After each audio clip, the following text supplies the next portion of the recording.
క్రీస్తునందు ప్రియమైనటువంటి సహోదరి సహోదరులందరికీ ప్రభునామమున శుభములు తెలియజేస్తున్నాను. మరొకసారి ప్రభు సన్నిధిలో ఈ టీవీ ద్వారా మీతో కలిసి దేవుని వాక్యాన్ని పంచుకోవటానికి ప్రభువు నాకు ఇచ్చినటువంటి కృపను బట్టి దేవునికి వందనాలు చేస్తున్నాను. మీ అందరికీ మరొకసారి వందనాలు తెలుస్తున్నానండి. మనం దినం దేవుడు కట్టిన కుటుంబములు అనేటువంటి అంశాన్ని ధ్యానించుకోబోతున్నాం. దేవుడు కట్టిన కుటుంబములు, ఇది ఒక స్ట్రక్చర్ నాకు అద్భుతంగా ప్రభు నాకు బయలుపరిచాడు. డిజిటల్ బైబిల్గా మనం చూస్తాం. నాకు బయలుపరిచిన సత్యాన్ని మీతో పంచుకొని ఆశపడుతున్నాను. ఈ కుటుంబాలు ఎలా ఉంటాయో ఒక కంప్యూటరైజ్డ్లో కంప్యూటర్లో పెట్టినట్టుగా అనిపిస్తూ ఉంది ఇది. అందుకని దీన్ని ఫార్మేట్ 1 to 7 అని చెప్పి నేను నామకరణం చేసుకున్నాను. దీనికి గుర్తుగా ఉండటానికి గాను ఫార్మేట్ 1 to 7 ఈ 3 అంకెల మీదే అనేక కుటుంబాలు ఆయన కట్టుకుంటూ బుక్స్ మారిపోతాయి కానీ ఆయన తలంపు మారకుండా ఆ కుటుంబాలన్నీ కూడా చూపిస్తూ వచ్చాడు. దేవుని నామానికి మహిమ కలుగును గాక. ప్రార్థించుకుందాం. ప్రేమ గల తండ్రి, జీవం గల దేవా, నీ యొక్క దాసుడు నిలబడినాడు తండ్రి. దాసుడు పెట్టివాడు అయోగ్యుడు, ఏమాత్రం తండ్రి యోగ్యత లేనటువంటి వాడు తండ్రి. మంచితనం ఉన్నటువంటి ప్రభుని దర్శించండి, మీరు కడగండి, మీ పవిత్ర రక్తంలో కడిగి శుద్ధీకరించి పవిత్రపరిచి బాగు చేయండి. మీ స్థితిలో నిలవబడటానికి అర్హత యోగ్యత దయచేసి బలపరచండి. నీ దాసుని సిలువ చాటుని మరుగుపరచండి. నీ ఆత్మచేత అభిషేకించి నీ బిడ్డలమైన మాకు ప్రభా నీ దాసుని నోట నియమించిన పలుకులు లేఖనాల నుంచి మాతో మాట్లాడుతున్నామని ఈ యొక్క ప్రోగ్రాం చూసిన ప్రతి ఒక్కరితో మీరు మాట్లాడండి, దర్శించండి, దీవించండి, మమ్మల్ని బలపరచండి. సంఘాల్లో మా కుటుంబాల్లో మేము ఎలా ప్రవర్తించాలి, ఎలా తండ్రి నీ యందు యోగ్యత కలిగి జీవించాలి మాకు నేర్పించి బలపరచుకుని నీ యొక్క లేఖనంలో సత్యాన్ని బయలుపరుస్తుండగా నీ నామాన్ని మహిమపరుచుకుని ప్రతి ఒక్కరిని దీవించి ఆశ్రయించమని సహాయపడమని యేసు నామములో వేడుకుంటున్నాం తండ్రి, ఆమెన్. ఈ యొక్క మొదటి కుటుంబాన్ని మనం చూసినట్టయితే ప్రియమైన దేవుని బిడ్డలారా, దేవుడు ఆదామవ్వల్ని మొదటి కుటుంబంగా కట్టుకున్నట్టుగా మనం చూస్తున్నాం. ఆదామవ్వల కుటుంబాన్ని ఆయన చూపించినట్టు రిఫరెన్స్ ఆదికాండం 1వ అధ్యాయం 27వ వచనం. ముందుగా చెప్పాను నేను ఫార్మేట్ 127 అని. బైబిల్ నేర్చుకోవటానికి గుర్తుపెట్టుకోవటానికి అనుకున్నటువంటి అనేక సత్యాలను దేవుడు మనకి బయలుపరుస్తూ వచ్చాడు. ఇది మీరు బైబిల్ నేర్చుకోవటానికి ఈజీగా ఉంటుంది. యంగ్స్టర్స్, చిన్నవాళ్ళు బైబిల్ నేర్చుకోవటానికి బాగా ఉపయోగపడుతుందని నేను ఆశపడుతున్నాను. నాకు బయలుపరిచిన సత్యాన్ని మీతో పంచుకుంటున్నాను. మొదటి కుటుంబం ఆదామవ్వలు. ఇంకా చెప్పాను, దేవుడు తన స్వరూపమందు నరులను సృజించను, దేవుని స్వరూపమందు వారిని సృజించను, స్త్రీని గాను పురుషుని గాను వారిని సృజించను. మొదటి కుటుంబం అండి ఇది. తర్వాత కొంచెం ముందుకు వెళ్తే ఆ కుటుంబం వద్దన్న పండు తిని పడిపోయారు కాబట్టి దేవుడు తన యొక్క ప్రణాళిక ప్రకారంగా మరి పాప సహితమైన నుంచి పాపరహితులు పుట్టాలి కాబట్టి మరో కుటుంబాన్ని ఏర్పాటు చేసుకుంటూ వచ్చాడు. క్రొత్త నిబంధనకి వెళ్ళి చూసినట్టయితే మరియ యోసేపుల కుటుంబం కూడా కనపడుతుంది. యేసు ప్రభు వారు మరియమ్మ కడుపును ఉద్భవించాల్సిన ప్రణాళిక కలిగి ఉన్నాడు. అయితే అక్కడ లూకాసు వార్త మళ్ళీ కరెక్ట్గా 1వ అధ్యాయం 27వ వచనం చూసినట్టయితే దావీదు వంశస్థుడైన యోసేపు అనే ఒక పురుషునికి ప్రదానం చేయబడిన కన్యక యొద్దకు దేవుని చేత పంపబడని చెప్పి రాస్తున్నాడు. చూడండి, పొందిక మొదటి కుటుంబం ఆదికాండం 1:28. ఆదికాండంలో 1:27 ఉన్న కుటుంబం ఆదామవ్వలు. వాళ్ళు పడిపోయారు కాబట్టి మరి పాపరహితులు పుట్టడానికి మరియమ్మ తల్లిని ఏర్పాటు చేసుకోవడానికి గర్భంలో నుంచి రావడానికి ఇష్టపడుతూ వచ్చాడు. అది కరెక్ట్గా ప్రధానం చేయబడిన అంటే పెళ్ళికి ఏర్పాటు అయిపోయినట్టే, పెళ్ళి అయిపోయినట్టే అనుకోవచ్చు మనం. అలాగే మరి పాత నిబంధనలో మళ్ళీ వెనక్కి వెళ్ళి చూసినట్టయితే మరి యొక్క విశ్వాసులకు తల్లి విశ్వాసులకు తండ్రి ఉన్నారు. ఎవరండి వాళ్ళు? అబ్రాహాము శారాలను ఏర్పాటు చేసుకున్నాడు. అయితే శారా యొక్క భర్త అయినటువంటి అబ్రాహాము యొక్క రెఫరెన్స్ చూద్దాం. జీనియాలజీలో వంశావళిలో ఆయన యొక్క ప్లేస్ చక్క పెట్టాడు. ఇక్కడ అబ్రహాము అని పేరు పెట్టమన్న అబ్రాహాము అని చెప్పి రాస్తూ ఉంటాడు. మొదటి దినవృత్తాంతాల పుస్తకం 1వ అధ్యాయం సరిగ్గా 27వ వచనంలో రికార్డ్ చేయబడిందండి. ఇది కూడా ఆశ్చర్యమైన సంగతే. అయితే ఆయన భార్య అయినటువంటి శారా యొక్క జీవితాన్ని మనం చూసినట్టయితే శారా జీవించిన కాలము అనగా శారా బ్రతుకున్న ఏళ్ళు 127 అని పెట్టాడు. కరెక్ట్గా 127 ఒక సంవత్సరం 126 పెట్టలేదు, 128 పెట్టలేదు, 120 అని ఒక ఫార్మేట్ పెట్టుకున్నాడు. చూడండి, అక్కడ రాసింది ఆదికాండం 23వ అధ్యాయం 1వ వచనం రికార్డ్ చేయబడుతుంది. శారా వయసు ఎంత అండి? 127 సంవత్సరాలు. ప్రియమైన దేవుని బిడ్డలారా, బైబిల్ గ్రంథంలో పురుషుల యొక్క జీవితాలు రాయబడినాయి, కానీ ఏ స్త్రీ జీవితం కూడా ఇంతకాలం బ్రతికిందని చెప్పి ఎక్కడ పేరు రాయలేదు. కానీ ఒక్క శారా వయసు మాత్రం రికార్డ్ చేయబడిందని నేను మనవి చేస్తున్నాను. 127 ఇయర్స్. అబ్రాహాం యొక్క జీవితం కూడా చూసాం. రిఫరెన్స్లు జీనియాలజీలో, వంశావళిలో సరిగ్గా మొదటి దినవృత్తాంతంలో మొదటి అధ్యాయం 27 వచ్చింది. మరి ఫార్మేట్కి వచ్చేసింది. కరెక్ట్గా కంప్యూటరైజ్డ్ బైబిల్ లాగా మీకు కనపడతా ఉంది. కాలాలు మారిపోతున్నాయి, రైటర్స్ మారిపోతున్నారు, పరిశుద్ధాత్మని తలంపు మాత్రం ఒకటే కనపడుతూ ఉంది. ఆ రీతిగా యెహోవా ఇల్లు కట్టించిన దాన్ని కట్టు వారి ప్రయాసము వ్యర్థమే అని చెప్పి మనం నేర్చుకుంటూ వచ్చాం. ఇది ఎక్కడుందండి? కీర్తన గ్రంథం 127 కీర్తనలో మొదటి వచనం రాయబడుతుంది. ఆయన కట్టాలి ఇల్లు. మనం సొంతంగా ఇష్టానుసారంగా పెళ్లిళ్ళు చేసుకుంటే నిలవండివి. తల్లిదండ్రుల మాట యవనస్తులు వినాలి, తల్లిదండ్రులకు లోబడాలి. ఎందుకంటే ఇస్సాకు జీవితాన్ని చూసినట్టయితే తండ్రి ఏర్పాటు చేసినట్టుగానే తండ్రి ప్రార్థన ప్రకారం వచ్చినటువంటి రెబుకాని పెళ్లి చేశాడు. అక్కడ మీకు చూసినట్టయితే రెబుకాని తన తల్లి అయినటువంటి శారా గుడాలను తీసుకెళ్ళాడంట. అప్పుడు ఆమె అతనికి భార్య ఆయను అంట రాసుంటాడు. ఒక మాట మీకు చెప్తాను. ఆదికాండంకి వెళ్ళిపోతే 24వ అధ్యాయం ఆదికాండం ఆఖరి వచనంకి వచ్చినప్పుడు 67వ వచనం. ఇస్సాకు తల్లి అయిన శారా గుడారంలోనికి ఆమెను తీసుకొని పోయాను. అట్లు అతడు రెబుకాను పరిగ్రహింపగా ఆమె అతనికి భార్య ఆయను. ఎప్పుడండి? పాణిగ్రహణం చేశాక, పెళ్లి చేసుకున్న తర్వాత భార్య ఆయను అని రాశాడు. వెంటనే రాస్తున్నాడు, అతడు ఆమెను ప్రేమించను. ఎప్పుడు ప్రేమించాడండి? భార్య అయిన తర్వాతనే ఇస్సాకు తన భార్య రెబుకాను ప్రేమించాడు. ముందు ప్రేమించలేదండి. అలాగే ఈ వాక్యాన్ని మనం ధ్యానించినట్టయితే ఒక మాదిరిగా ఉంది. యవనస్తులకి ఇష్టానుసారంగా పెళ్లిళ్ళు చేసుకుని అన్నిటితో సహవాసం చేసి వాళ్ళు మార్చుకుంటామంటున్నారు. మార్చుకోపోగా వీళ్ళు వాళ్ళలో కలిసిపోయి భ్రష్టులు అయిపోతున్నటువంటి సన్నివేశాలు, యథార్థ సంఘటనలు మన జీవితాల్లో, మన సంఘాల్లో చూస్తున్నాం. ప్రేమైనటువంటి యవనస్తులారా, యవన బిడ్డలారా, ఇష్టానుసారంగా మీరు వెళ్ళిపోకండి. తల్లిదండ్రులు కోపెట్టకండి. ఇస్సాకు రెబుకాను జ్ఞాపకం చేసుకోండి.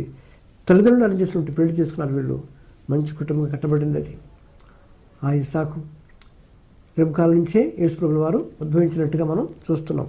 దయచేసి గమనించండి. అయితే ఇంకా ముందుకు వెళ్ళినట్టయితే మరొక రిఫరెన్స్ చూపిస్తాను. సామెతల గ్రంథంలో ఒక మాట రాస్తున్నాడు, భక్తిహీనులు పాడై లేకపోదురు, నీతిమంతుల ఇల్లు నిలుచును అంటాడు. ఏంటండి? భక్తిహీనులు పాడవుతారట, నీతిమంతుల ఇల్లు నిలుచుని చెప్పి రాస్తున్నాడు. ఎక్కడ మాట్లాడుతూ పాత నిబంధనలోనే సంఖ్యాకాండంకి వెళ్ళి చూసినట్టయితే మోషే అంటే అతడు నా ఇల్లు అంతట్లో నమ్మకమైన వాడు అంటాడు. ఎక్కడండి? సంఖ్యాకాండం 12వ అధ్యాయం 7వ వచనంలో రాయబడుతూ వచ్చింది. ఎంత నమ్మకస్తుడు అంటే ఇల్లు అంతట్లోనట. నిజంగా మనం ఎలా ఉన్నాం? మన ఇంట్లో నమ్మకం ఉన్నామా? మీ బిడ్డలు నమ్మకం ఉన్నారా? ఆలోచించుకోవాలి. నమ్మకస్తులను దేవుడు చూస్తున్నాడు. అసలు మూల వాక్యంకి వచ్చేస్తున్నాం. అసలు మెయిన్ వాక్యం ఇదేనండి.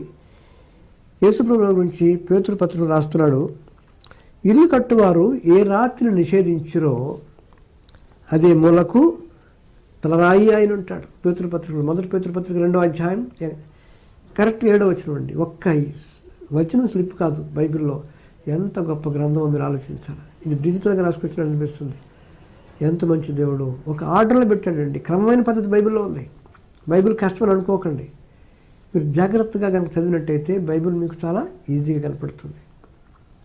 కొన్ని కష్టమే కానీ ఎక్కువ భాగం మనకు అర్థమయ్యే భాషే రాస్తున్నాడు.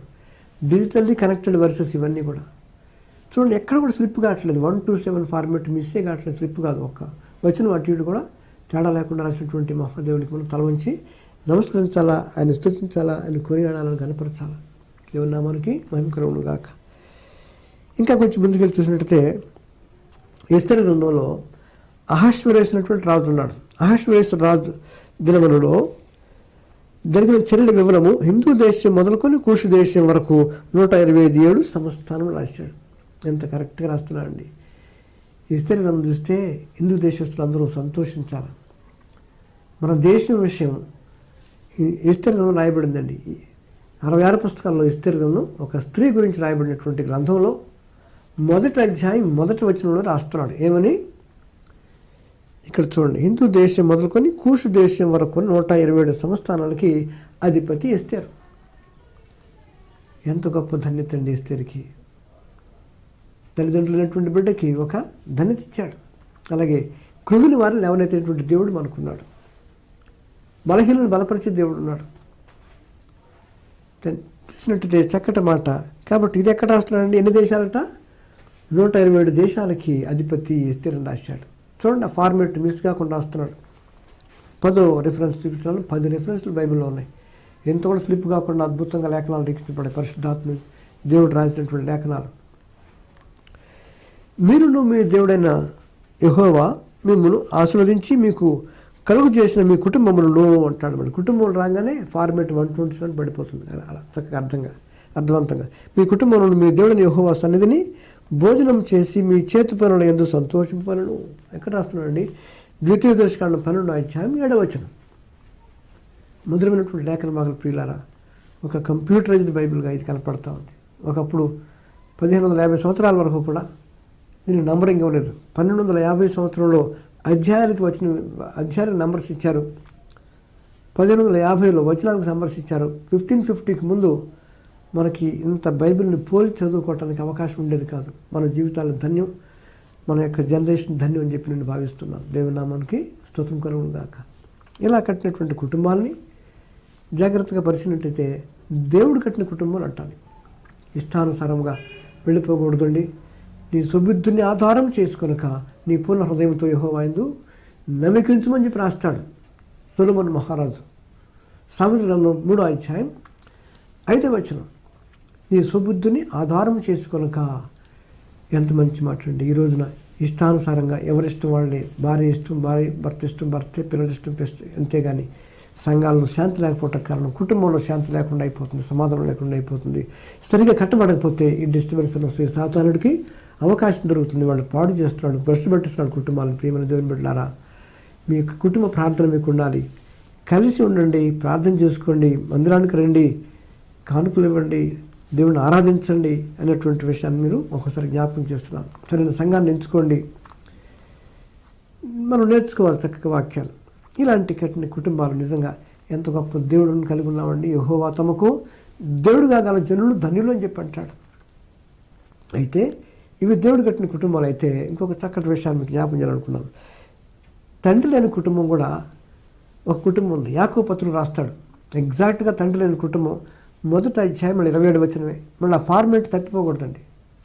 Wonderful God with us today. I tell my brothers and sisters in Jesus. చూడండి, అక్కడ అంటాడు మొదట అధ్యాయం 27 వచనం. ఇప్పటి వరకు తల్లిదండ్రులు ఉన్నట్లు కుటుంబాలు చెప్పాడు.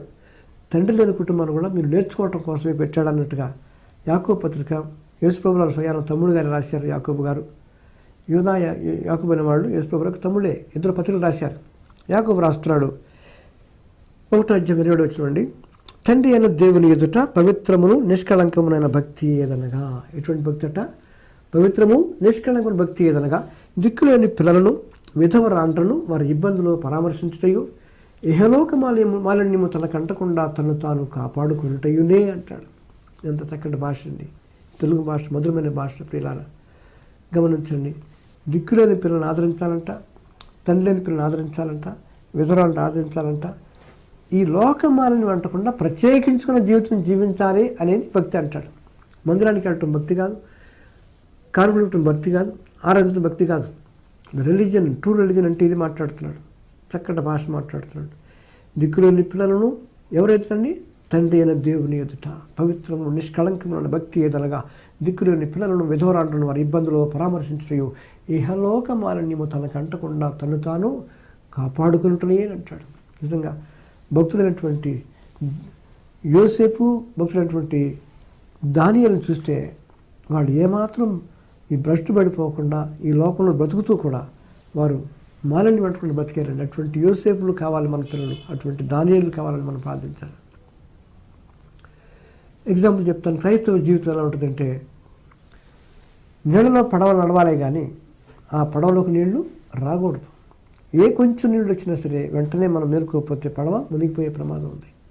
ఈ లోకంలోనే జీవించాలి, మనకు వేరే మార్గం లేదు. కానీ అన్నిటితో సహవాసం చేయకుండా, వారి ఆచారాలు పాటించకుండా, విగ్రహాలకి మొక్కకుండా, బొల్లర్పించకుండా, వారు చేసినటువంటి క్రియలు చేయకుండా ప్రత్యేకించుకున్నటువంటి జీవితం జీవించాలని ప్రభు మనకి నేర్పిస్తున్నాడు. అలాగే ఐగుప్తులో ఉన్నప్పుడు వారికి ఐగుప్తులో అంత విగ్రహారాధనే, ఫరో చక్రవర్తి యొక్క ఆస్థానంలో. కానీ దేవుడు తన బిడ్డలను ప్రేమించి యోసేపు ద్వారా ఒక మంచి ప్లేస్ ఇచ్చాడు. ఏం ప్లేస్ ఉన్నది? గోషెన్ అటువంటి ప్రాంతం ఇచ్చాడు. గోషెన్లో వెలుగు ఉంటుంది, ఐగుప్తులో చీకటి ఉంటుంది. గోషెన్లో నెమ్మది ఉంటే శాంతి ఉంటుంది, ఐగుప్తులో నెమ్మది శాంతి లేదు. గోషెన్లో దీవెనలు ఉంటాయి, ఐగుప్తులో శాపాలు ఉంటాయి. చూడండి ఎంత గొప్ప దేవుడు తన బిడ్డల్ని భద్రపరుచుకుంటున్నాడు. తన యందు భయభక్తులు వారి ఎడల ఆయన కృప ఎంతో ఎక్కువ అని చెప్పి వాక్యం సెలవిస్తుంది. అయితే మరి యొక్క కుటుంబం చూపిస్తాను. భ్రష్టు పట్టిపోయిన కుటుంబం అండి అది. 1:27 అండి రోమపత్రిక. అటువలే పురుషులు కూడా స్త్రీ యొక్క స్వాభావికమైన ధర్మమును విడిచి పురుషులతో పురుషులు అవాచ్యమైనది చేయుచు తమ తప్పిదమునకు తగిన ప్రతిఫలమును పొందుచు ఒకరి ఎడల ఒకరు కామతప్తులైరి. Males and males, gay sex అని చెప్పి ఇండియాలో కూడా వచ్చేసింది. పురుషులను పెళ్లి చేసుకోవచ్చు, ఇష్టానుసారం బతుకుతున్నారు. స్త్రీలు పెళ్లి చేసుకోవచ్చట. ఎంత భయంకరమైన స్థితి ఆలోచించండి. దేవుడికి వ్యతిరేకమైనటువంటి కుటుంబం చూపిస్తున్నాడు ఇక్కడ రోమపత్రిక. ఎక్కడ రాస్తున్నాడండి? ఎగ్జాక్ట్గా 1:27 ఎంత పొందిక సారూప్యమండి బైబిల్లో. నిజంగా దేవునికి మనం వందనాలు చెల్లించాలి. ఎంత చక్కగా వివరించినటువంటి గొప్ప దేవుడిని మనం మహింపరచాలి. చూడండి, అయితే ద్వితీయోపదేశకాండం 17:17 మాట్లాడుతుంది. ఆ యొక్క ధర్మశాస్త్రంలో మాటలను జ్ఞాపం చేస్తున్నాను. రాజు అయిన తర్వాత రాజుగారు ఒక ధర్మశాస్త్రం రాసుకోవాలంట. అందులో ఒక మంచి మాట రాశాడు. 17:17 చక్కటి రాస్తాడు. ఏమంటాడంటే, తన హృదయం తొలగిపోకున్నట్లు అతడు అనేక స్త్రీలను వివాహము చేసుకోకూడదు. ఇంకొకటి చేసుకుంటే హృదయం దేవుడి మీద నుంచి తొలగిపోతుంది కాబట్టి, భ్రష్టు పెట్టిపోతారు కాబట్టి, నరకానికి వెళ్ళిపోతారు కాబట్టి అట్లా చేసుకోవద్దా అని చెప్పేసి అన్నాడు. లేవీకాండం 18:18 కూడా, ఎందుకంటే లెవెల్స్ ఇవన్నీ ఇలా పెడుతున్నాడంటే ఒక స్థాయి చెప్తున్నాడు, ఇద్దరు సమానమైన చెప్తున్నాడు. లేవీకాండం 18:18 మాట్లాడుతుంది. తన భార్యను ఇబ్బంది పెట్టడానికి, తన భార్యతో పాటు ఆమె చెల్లెల్ని కూడా భార్యను పీడించడానికి అని చెప్పి అంటాడు. ఆమె చెల్లెలు కూడా కలిసి నువ్వు పెళ్లి చేసుకోవద్దని చెప్పి అంటాడు. కానీ బైబిల్ అనేక మంది తప్పిపోయారు. దావీదుకి భార్యలు లేరా? సొలొమోనుకి 1000 మంది లేరా? నాకు ఇద్దరుంటే తప్పింటాను అంటారేమో. కుదరదండి. బైబిల్ సెలవిస్తుంది. అపోస్తలుల కార్యాల గ్రంథంలో 17:30 మాట్లాడుతుంది. దేవుడు ఆ జ్ఞానకాలములను చూచి చూడనట్లు ఊరకుండెను. ఇప్పుడైతే అంతటను అందరూ మారు మనస్సు పొందవాలని ఆయన మనుషులకు ఆజ్ఞాపిస్తున్నానని చెప్పి అంటాడు. ఎంత గొప్ప దేవుడు అండి! అంత క్లారిటీ, ఎంత స్పష్టంగా మాట్లాడుతాడు దేవుడు. మీ కుటుంబం ఎలా ఉంది ప్రియ సహోదరి సహోదరుల? నా కుటుంబం ఎలా ఉంది? మనం ఆలోచించుకోవాలి. పిల్లల్ని జాగ్రత్తగా పెంచుకోండి. బహు చెడ్డ రోజుల్లో ఉన్నాం. టీవీలో చూస్తున్నాం. యోహాను 10:10 మాట్లాడుతుంది. దొంగతనమును హత్యయు నాశనము చేయటకు తప్ప మరి దేనికి నీ రాడంటాడు. అయితే కింద ఒక మంచి ఆదరణ మాట రాస్తాడు. నేను గొర్రెలకు జీవము కలుగుటకును అది సముద్ర కలుగుటకు నేను వచ్చానంటాడు. ఏదైతే పాడు చేస్తాడో, దొంగిలిస్తాడో సాతాను తిరిగి సమకూర్చడానికి యేసే వచ్చాడంటాడు. కాబట్టి యేసు ప్రభువుని కలిగి ఉన్నవాడు ధన్యుడని చెప్పి అంటున్నాడు. కాబట్టి ఈ లోకంలో మరి భారతదేశం భ్రష్టు పెట్టిపోతుంది. ఎందుకంటే సుప్రీంకోర్టే జడ్జిమెంట్ ఇచ్చింది. ఏంటంట? పురుషులతో ఉండొచ్చు. పేపర్ కటింగ్లో ఏముందండి? 127వ దేశం భారత్ అని ఉంటుంది. ఏంటంటే ఎస్తేరు గ్రంథంలో మొదటి ప్లేస్ ఇచ్చాడు దేవుడు భారతదేశానికి. ఇస్తే చివరికి ఏమైంది? 126 దేశాలు చట్టాలు చేశారట. ఏది? మగవాళ్ళు పెళ్లి చేసుకోవచ్చు. చివరికి భారతదేశం యొక్క కండిషన్ ఎక్కడికి వస్తుందంటే, it happen to be 127th country to accept gay sex. ఆ మధ్య ఆజాద్ గారు ఏదో స్టేట్మెంట్ ఇస్తే, ఇది దుర్మార్గం, భ్రష్టు పెట్టిపోతారు మగవాళ్ళు ఏంటి పెళ్లి చేసుకోవటం అంటే, వాళ్ళంతా కూడా తిరగబడి క్షమాపణ చెప్పాలన్నారు. సెంట్రల్ మినిస్టర్ ఆజాద్ మీరు చూసే ఉంటారు, న్యూస్ పేపర్లో, టెలివిజన్లో వచ్చింది. అటువంటి చెడ్డ రోజులు మనం ఉన్న ప్రియమైన దేవుని బిడ్డలు గమనించండి. ఎంత భయంకరమో, దేవుడికి ఎంత వ్యతిరేకమో. చూడండి, రోమపత్రిక 1:27 పురుషులు కూడా స్త్రీ యొక్క స్వభావిక ధర్మం గురించి పురుషులతో పురుషులు అవాచ్యమని చేయొచ్చు, తమ తప్పిదమును తగిన ప్రతిఫలం పొందొచ్చు, ఒకరిలో ఒకరు కాంప్లెక్స్ని రాస్తే 1:27 రిఫరెన్స్ అండి. రోమా ఖచ్చితంగా 127th 1:27 కరెక్ట్గా భారతదేశంలో రికార్డ్ అయిపోయింది. ఏది? భ్రష్టు పెట్టినటువంటి దేశాల్లో. కాబట్టి మనం మేలుకోవాలి, జాగ్రత్తగా ఉండాలండి. దేవునికి వ్యతిరేకంగా మనం ఉండకూడదు. మన కుటుంబాలు బాగుండాలంటే మన సంఘాలు బాగుండాలంటే, మన పిల్లలు బాగుండాలంటే ప్రభువుని అంగీకరించాలి. యేసు ప్రభువుకి విరోధంగా చేసి ఏమి చేయలేము. యేసు ప్రభువుకి బయట మనం ఏమి చేయలేము. నా యందు మీరును మీ యందు నా మాటల్లో నిలిచి నేను మీకు ఏది ఇష్టమో అడుగుడి. భారతదేశాన్ని ప్రేమించినటువంటి దేవుడు 2 సార్లు రాశాడు భారతదేశం పేరు. ఎస్తేరు గ్రంథం 1వ అధ్యాయం 1వ వచనము. అగైన్ మళ్ళీ చోట రికార్డ్ చేస్తున్నాడు 8వ అధ్యాయం 9వ వచనం. 2 సార్లు రికార్డ్ చేసిన భారతదేశం. ఇంకా భారతదేశంలో మార్పు లేదు. ఇంకా భారతదేశంలో ఎంత జనాభా ఉంటే 120 crores ఏమో పైన ఉంటాయి, కానీ మనకి మనం ఇంకా 2%, 3% క్రిస్టియన్స్ ఉన్నారు, కానీ ఇంకా మార్పు లేదు. స్వార్థ సేవ ఇంకెంతో చేయాల్సినటువంటి ఆవశ్యకత ఉంది. మనం కోత విస్తారమే కానీ పనివారు లేరు కనుక పనివారి కోసం మనం పంపమని కోత యజమాన్ని వేడుకోవాల్సిన సమయం ఉంది. ఎప్పుడు వస్తాడో ప్రభు రాకడ తెలియదండి. భ్రష్టు పెట్టే రోజులు మనం ఉన్నాం. క్లబ్బులు, పబ్బులు, డ్యాన్సులు విస్తరించేసిపోతున్నాయి. తాగుడు, వ్యభిచారం ఎక్కువైపోతుంది. గవర్నమెంట్ కూడా వ్యభిచారం అనే మాట మాట్లాడకుండా వివాహేతర సంబంధం అని చెప్పి అంటుంది. సాయతాను యుక్తి గల వాడు గమనించండి. వాడు మాటలు మార్చేస్తాడు, మనుషుల్ని మాయ చేస్తాడు, మన బిడ్డలను పట్టుకుపోతాడు. కనుక కుటుంబంలో ప్రార్థన ఉండాలండి. కుటుంబంలో బిడ్డల కోసం చిన్నప్పటి నుంచి మీరు ప్రార్థించాలి. అందుకే అంటాడు కాలంలో మీరు కూర్చున్నప్పుడు, లేచినప్పుడు, మాట్లాడుతున్నప్పుడు, నడుస్తున్నప్పుడు దేవుడు చేసిన కార్యాలు మీరు డిస్కస్ చేయమంటాడు. ఆ ఉద్దేశంతో నేను అంత టైం లేదు కనుక మనం సండే స్కూల్స్ పెట్టారు. డిఎల్ మోడీ గారు స్టార్ట్ చేశాడు. ఆయన అనేక చోట్ల సండే స్కూల్ నడుస్తూ ఉన్నాయి. చిన్నప్పటి నుంచే భక్తులు పెంచాలి పిల్లల్ని. తండ్రి శిక్షించు కుమారుడు దీవించబడిన వాడు ధనుడు చెప్పి లేఖనాలు సెలవిస్తున్నాయి. చిన్నప్పటి నుంచే భక్తులు పెంచాలండి.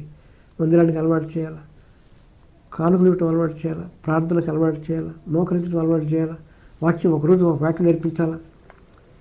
లేకపోతే మన జీవితాలు మన పిల్లలు మన చేతికి దక్కరని ప్రభుపేట మనం ఒకసారి చెప్తున్నాను. సాతాను విజృంభించిపోతున్నాడు. ఎవరిని మింగుదుమా అని ఏం చేస్తున్నాడు వాడు? ఇటు అటు తిరుగుతూ ఏం చేస్తున్నాడు? ఎవరిని మింగుదుమా అని వాడు ఇటు అటు తిరుగుతున్నాడు. ప్రేమ దేవుని బిడ్డలు గమనించండి. అనుదినం వాక్యం ధ్యానించుకుందాం. వాక్య పిల్లలు మన జీవితాన్ని దిద్దుకుందాం. ఈ ఫార్మేట్లో ఇన్ని కూడా రాసినటువంటి పరిశుద్ధాత్ముడు ఎంత పొందికండి 127 అన్నీ రాసుకొచ్చాడు. కాబట్టి మన దేశం అంతా రాసుకొచ్చాడు. మన దేశం కోసం ప్రార్థించాలా, మన దేశం భ్రష్టు పెట్టుకోకుండా ప్రార్థించాలా, మన దేశ రక్షణ కోసం అధికారులకు ప్రార్థించాలా, మనుషులందరి కొరకు, అధికారుల కొరకు ప్రార్థించాలా. నెమ్మది లేదు, శాంతి లేదు, సమాధానం లేదు. రోజున రాష్ట్రంలో లేదు, మన 10 సిటీస్లో లేదు, దేశంలో ఎక్కడా కూడా నెమ్మది లేదు.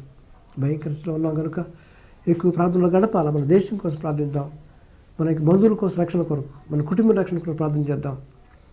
అయ్యా మరి ఆ రీతిగా వాక్యాన్ని ధ్యానించుకుందాం. వాక్య గురువులు మన జీవితాన్ని దిద్దుకుంటూ మన బిడ్డలను సరైన మార్గంలో నడిపించుకుందాం. ఎందుకంటే యేసు ప్రభువులు వారిని అంగీకరించకపోతే, ఇంకా పాపంలో మగ్గిపోతే నరకం ఖాయమండి. అక్కడ అగ్ని ఆరదు, పురుగు చావదని చెప్పేసి లేఖనాలు సెలవుస్తున్నాయి. కనుక ఒకప్పుడు నేను కూడా దేవుడు ఎరగనప్పుడు 40 ఏళ్ల పాటు ఉన్నప్పుడు, నా బ్రతుకు మారకున్నప్పుడు, నేను ఎరగనప్పుడు, నేను భ్రష్టు పెట్టుకుని దేవుడు ఒక రాతి దాన్ని సంధించి ఒక ఛాతి నొప్పి నన్ను పట్టుకున్నాడు.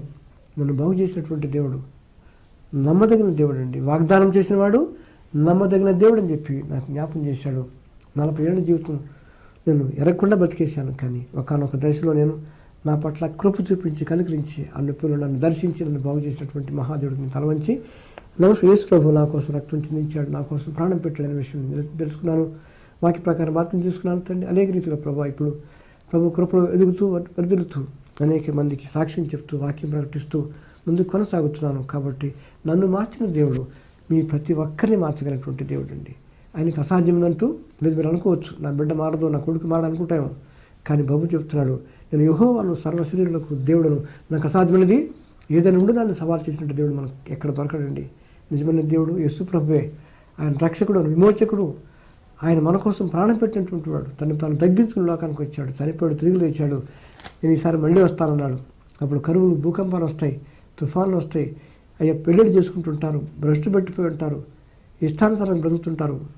గుర్తుపెట్టుకోండి అని చెప్పి సూచనలు చెప్పి వెళ్ళిపోయాడు. సూచనలు కనపట్లేదా? ఇప్పుడు అన్ని చోట్ల భూకంపాలు వస్తున్నాయి.